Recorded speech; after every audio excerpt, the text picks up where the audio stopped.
Nous sommes avec Jean-François Aquili. Jean-François, bonjour. Bonjour Jean-Jacques. Bonjour, revenons sur Terre, si je puis dire, et parlons de politique avec ce sondage IFOP fiducial pour le Figaro Magazine et Sud Radio sur les intentions de vote au premier tour de la présidentielle. Marine Le Pen loin devant, avec Édouard Philippe qui lui aussi a la cote et se défend.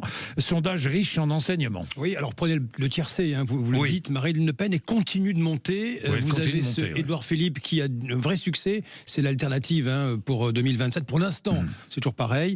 Et Jean-Luc Mélenchon qui, lui, recule quel que soit le scénario. Alors, c'est le premier sondage effectué. C'est ça qui est intéressant, Jean-Jacques. Oui. Après le vote de la censure, voir si ce vote a impacté, si je puis dire, les électorats. Quel que soit le scénario choisi, si le vote avait lieu dimanche prochain, vous avez une Marine Le Pen qui est très haut, 36%. Édouard Philippe, c'est 25%. Et Jean-Luc Mélenchon, c'est 12 points seulement. Il recule, le leader de la France Insoumise. Le patron d'Horizon, il fait mieux que Gabriel Attal, le patron d'Ensemble pour la République. Marine Le Pen, 38, pour le détail. Gabriel Attal, 20% seulement, si je puis dire. Et Jean-Luc Mélenchon, toujours derrière. Et si vous remplacez Marine Le Pen par Jordan Bardella, le président du RN fait un score légèrement en deçà, mais il est toujours devant Édouard Philippe. Bref, les lignes ne bougent pas, Jean-Jacques, après ce vote choc de la censure. Alors, les Français n'en veulent donc pas à Marine Le Pen d'avoir baissé le pouce et d'avoir fait tomber Michel Barnier ? Oui. Prudence quand même. Prudence, pour l'instant, on ne sait pas si la situation économique et sociale du pays va s'aggraver. Vous vous rappelez, Marine Le Pen a dit ça ne changera rien, vous verrez, votre pouvoir d'achat. On ne sait pas. Il faut attendre des semaines, des mois, voir quel sera l'impact de la censure. Il n'y a pas de scénario au deuxième tour, donc on ne sait pas ce qui se passera au deuxième tour également pour la chef de file du RN qui réalise des niveaux jamais atteints. C'est vrai ce que dit Frédéric Dabi, le patron de l'IFOP.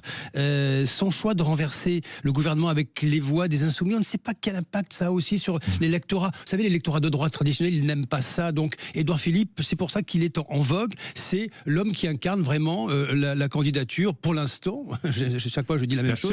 Seule candidature capable de rivaliser avec Marine Le Pen. Absolument, absolument.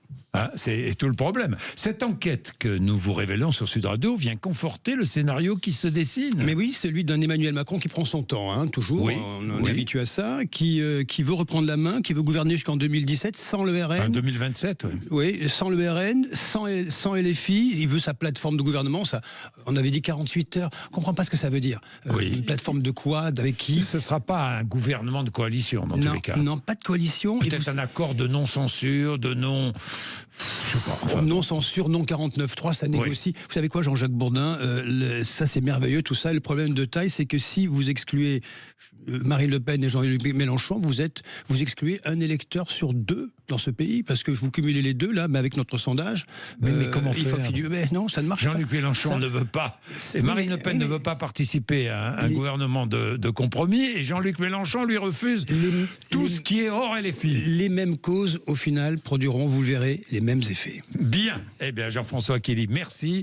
Nous sommes sur Sud Radio. Vous êtes là. Je vous écoute dans quelques instants.